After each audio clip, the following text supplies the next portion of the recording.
পৃথিবী ২০০-র অধিক দেশ, ভিন্ন ভিন্ন সংস্কৃতি আর মানুষের বাসভূমি।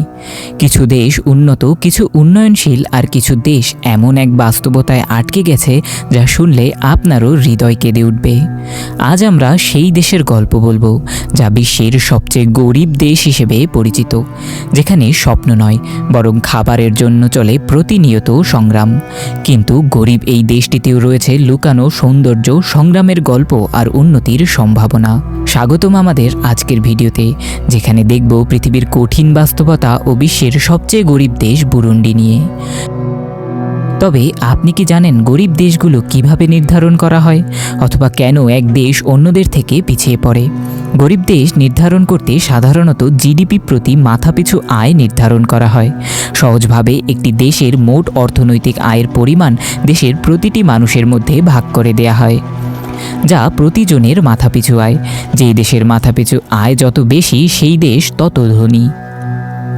বুরুন্ডির মাথাপিছু আয় মাত্র $250 থেকে $300, যা একটি পরিবারের পুরো মাস চলার জন্য খুবই কম। অন্যদিকে উন্নত দেশগুলোর মাথাপিছু আয় কয়েক হাজার বা লাখ ডলারের কাছাকাছি। এটি বুরুন্ডিকে বিশ্বের সবচেয়ে গরিব দেশ হিসেবে চিহ্নিত করেছে। বুরুন্ডি একটি ছোট্ট দেশ। এটি আফ্রিকার পূর্বাঞ্চলে অবস্থিত এবং চারদিকে স্থলবেষ্টিত, অর্থাৎ এটি একটি ল্যান্ডলকড কান্ট্রি।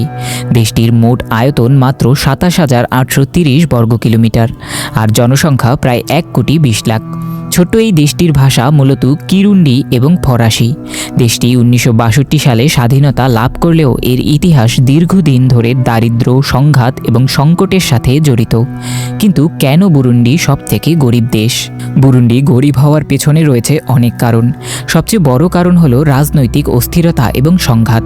1993 থেকে 2006 সাল পর্যন্ত দেশটি এক দীর্ঘ গৃহযুদ্ধের কবলে পড়ে। এই যুদ্ধ হাজার হাজার মানুষের জীবন কেড়ে নেয় এবং এতে দেশটির অবকাঠামো পুরোপুরিভাবে ধ্বংস হয়ে যায়। দেশটির অর্থনীতি পুরোপুরি কৃষি নির্ভর। প্রায় 90% মানুষ কৃষিকাজের সাথে যুক্ত।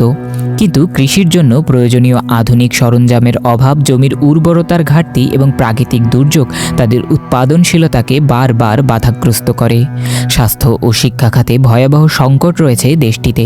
মানুষ পর্যাপ্ত খাদ্য পর্যন্ত পায় না এখানে।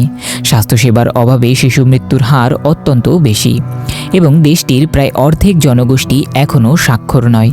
বুরুন্ডির মানুষেরা প্রতিদিন সংগ্রাম করে শুধু বেঁচে থাকার জন্য। অধিকাংশ পরিবার দিনে একবেলা খাবার খেতে পারে। শিশুরা অপুষ্টিতে ভোগে। অসংখ্য মানুষ জীবনে কখনো চিকিৎসকের মুখও দেখতে পায় না এখানে। আর শিক্ষার অভাবে তারা উন্নতির পথও খুঁজে পায় না। তবে এই কঠিন পরিস্থিতিতেও তারা আশা ছাড়ে না। প্রতিদিন কঠোর পরিশ্রম করে তারা জীবনকে এগিয়ে নেওয়ার চেষ্টা করে প্রতিনিয়ত। বুরুন্ডির ইতিহাসের দিকে তাকালে দেখা যায় এটি দীর্ঘদিন ধরে হুতু এবং টুটসি জাতিগোষ্ঠীর মধ্যে সংঘাতে জর্জরিত ছিল। 1993 সালে শুরু হওয়া গৃহযুদ্ধ প্রায় 3 লাখ মানুষের জীবন কেড়ে নেয়। এই যুদ্ধ শুধু প্রাণহানি ঘটায়নি, বরং পুরো দেশকে অর্থনৈতিক ও সামাজিকভাবে ধ্বংস করে দেয়। 1993 থেকে 2006 সাল পর্যন্ত এই সংঘাত চলতে থাকে, যা দেশের উন্নয়নকে পুরোপুরি স্থবির করে দেয়। গরিব দেশ হওয়ার কারণে বুরুন্ডির অনেক সীমাবদ্ধতা রয়েছে। তবে সম্প্রতি আন্তর্জাতিক সাহায্য এবং দেশীয় উদ্যোগের মাধ্যমে উন্নয়নের কিছু আশা দেখা যাচ্ছে দেশটিতে। কৃষিক্ষেত্রে আধুনিক প্রযুক্তি এবং শিক্ষা খাতে বিনিয়োগের মাধ্যমে দেশটির নতুন সম্ভাবনার দিকে এগিয়ে যেতে পারে। বিশ্বের অন্যান্য দেশের সহযোগিতা বুরুন্ডির মানুষকে একটি সুন্দর ভবিষ্যতের দিকে নিয়ে যেতে পারে। আজ এই পর্যন্তই। ভিডিওটি ভালো লাগলে লাইক ও শেয়ার করতে ভুলবেন না এবং আমাদের চ্যানেলটি সাবস্ক্রাইব করে রাখুন আরও এমন সব ভিডিও পেতে।